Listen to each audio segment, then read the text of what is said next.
Hi friends, welcome to class infinity. எல்லோரும் எப்படி இருக்கிறீங்க? நல்லா இருக்கிறீங்களா? இன்றைக்கி நான் என்ன பண்ண போகிறேன்னா, இன்றைக்கி எங்கள் வீட்டில் இன்றைக்கி என்ன லஞ்சோ அதை நான் இன்றைக்கி போட்டிருக்கிறேன். கீரை குழம்பு, அரைக்கீரையும் சிறுகீரையும் ஒவ்வொரு கட்டு வாங்கிட்டு அதை நான் துவரம்பருப்பு போட்டு நான் எப்படி என் பசங்களுக்கு பிடிச்ச மாதிரி செஞ்சு கொடுப்பனோ அதை நான் அந்த மாதிரி செஞ்சு போட்டிருக்கிறேன். வாங்க செய்யலாம். எப்படி செய்கிறதுங்கிறத நான் எப்படி செய்ய போகிறேங்கிறத நீங்கள் பாருங்கள். வாங்க பார்க்கலாம். அதுக்கு முன்னாடி நம்மளோட சேனலை யார் சப்ஸ்கிரைப் பண்ணாமல் பார்த்துட்ருக்கீங்களோ அவங்க எல்லோரும் ப்ளீஸ் சப்ஸ்கிரைப் பண்ணுங்கள். பக்கத்தில் இருக்கிற பெல் ஐக்கானையும் கிளிக் பண்ணிடுங்க. அப்போ தான் நான் போடுற வீடியோஸ் உங்களுக்கு உடனே கிடைக்கும். Please support me. வாங்க ஃபஸ்ட்டு நம்ம வீடியோக்குள்ளே போயிடலாம். இப்போ கீரை குழம்பு செய்கிறதுக்கு நான் ஃபஸ்ட்டு பருப்பு ஒரு கிளாஸ் போட்டிருக்கேன். இன்னொரு கிளாஸ் பருப்பு எடுத்துக்கிறேன். துவரம்பருப்பு இந்த கிளாஸ்க்கு தான் 2 கிளாஸ் போட்டுக்கிறேன். 2 கட்டு கீரை கட்டு வாங்கியிருக்கிறேன். நான் சிறுகீரை ஒரு கட்டும் அரைக்கீரை ஒரு கட்டும் வாங்கியிருக்கேன். கொஞ்சம் பெரிய பெரிய கட்டாக இருக்கும். இது 2 கட்டு வாங்கியிருக்கேன். அதனால் பருப்பு ஃபஸ்ட் இவ்வளோ போட்டிருக்கிறேன். இப்போ நான் இதில் பச்சை மிளகா சேர்த்துருக்குறேன். உங்களுக்கு எவ்வளோ காரம் தேவையோ அவ்வளோ பச்சை மிளகா போட்டுக்கலாம். நான் சின்ன சின்ன மிளகாவாக இருந்தனால ஒரு 10 மிளகா போட்டிருக்கிறேன். இது கூட காய பவுட்ரு, பெருங்காய பவுட்ரு கொஞ்சம் போட்டுக்கிறேன்.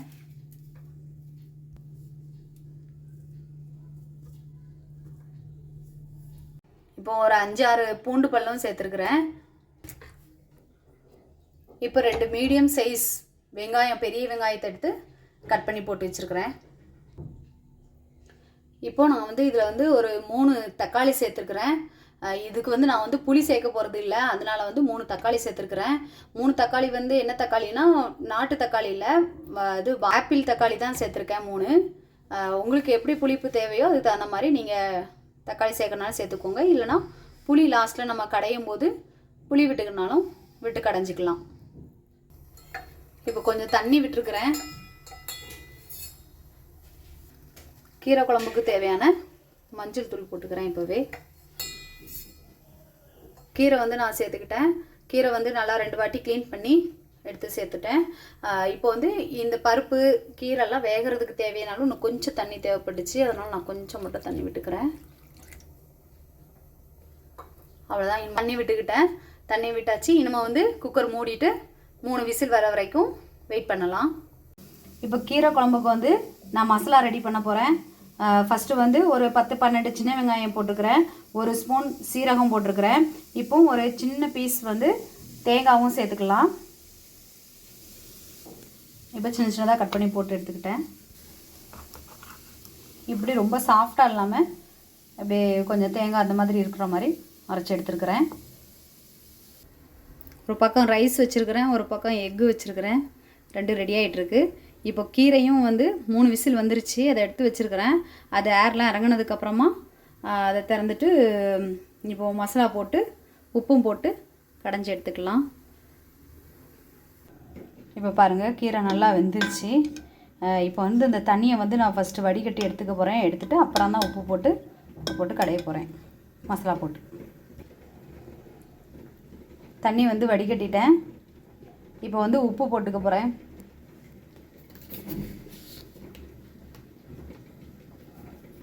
ஃபுல் குழம்புக்குமே தேவையான அளவு உப்பு இப்போயே நான் சேர்த்துறேன். இப்போ நான் அரைச்சி வச்சுருந்த தேங்காயுமே இதில் போட்டுக்கிட்டேன். நம்ம இப்போ தக்காளி தக்காளி கொஞ்சம் கம்மியாக போட்டிருக்கோம், புளிப்பு கொஞ்சம் சேர்த்துக்கலாம் இன்னும் அப்படின்னா புளி இது கூட கொஞ்சம் ஊற வச்சு எடுத்துருக்குத இதில் சேர்த்தே அப்படி கடைஞ்சிடலாம். நான் இப்போ புளி போடலை, ஏன்னா எனக்கு அந்த தக்காளியே நான் ஒரு 3 தக்காளி சேர்த்துட்டேன். அதனால் நான் புளி போட்டு இப்போ கடையலை. பாருங்கள், இந்த மாதிரி கடைஞ்சி எடுத்துக்கிட்டேன். நான் இனிமேல் அந்த தண்ணியை நான் இதில் ஊற்ற போகிறேன். நம்ம இதில் வடிகட்டி வச்சோம்ல, அந்த தண்ணியை இதில் ஊற்றி எடுத்துக்க போகிறேன். தண்ணியும் ஊற்றிட்டேன்.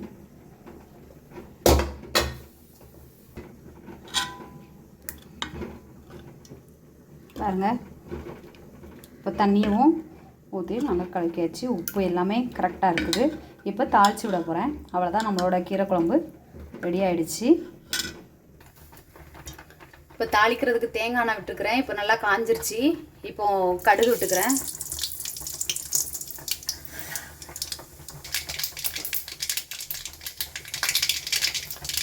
இந்த சாதம் கொதிச்சிட்ருக்குது. எக்கு ரெடி ஆகிடுச்சு. இப்போ வந்து சின்ன வெங்காயம் 2 கட் பண்ணி வச்சுருந்தேன், அதை போட்டு தாளிச்சுக்கிறேன். இப்போ நல்லா வெங்காயம் கூட நல்லா வெந்துருச்சு. இப்போ வந்து கருவேப்பிலை சேர்த்துக்கிறேன். இப்போ ஸ்டவ்வை ஆஃப் பண்ணிடுறேன். தாளித்து ஊற்றிட்டேன். இப்போ நம்மளோட கீரை குழம்பு ரெடி ஆகிடுச்சு. இப்போ நம்மளோட அரைக்கீரை சிறுகீரை மிக்ஸ் பண்ண கீரை குழம்பு ரெடி ஆகிடுச்சு. சூப்பராக இருக்குது.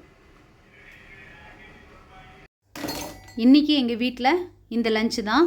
கீரை குழம்பு, எக்கு, அப்பளம், லெமன் ஊறுகாய், இவ்வளோ தான்.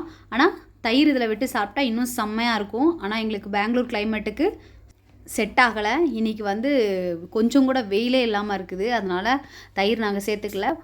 அப்புறம் வந்து குழந்தைங்களுக்கு வந்து நல்லா நெய் விட்டு கொடுக்கலாம். வாரத்தில் 3 நாள் வந்து இந்த கீரை குழம்பு சாப்பிட்றது வந்து ரொம்ப நல்லது. அதுவும் அரைக்கீரை சிறுகீரை வந்து ரொம்ப சத்தான ஒரு கீரைங்க தான். அதனால் கண்டிப்பாக அது வாரத்தில் 3 நாள் சேர்த்துக்கணும். எக்கு வந்து நல்ல ப்ரோட்டீன் சத்து. அதனால் கீரை கூட அந்த ப்ரோட்டீனும் சேரும்போது இன்னும் ரொம்ப ஹெல்த்தியான ஃபுட்டு. சிம்பிள் ஃபுட்டு தான், பட் ரொம்ப சூப்பரான ரெசிபி, ரொம்ப ஹெல்த்தியான ரெசிபி நான் அன்றைக்கி செஞ்சுருக்கிறேன். எங்கள் வீட்டில் லஞ்சு தான், சிம்பிள் ரெசிபி. நீங்களும் உங்கள் வீட்டில் ட்ரை பண்ணி பாருங்கள். ட்ரை பண்ணி பார்த்துட்டு எனக்கு கமெண்ட் சொல்லுங்கள். சப்ஸ்கிரைப் பண்ணுங்கள். தேங்க்யூ ஃபார் வாட்சிங். பாய்.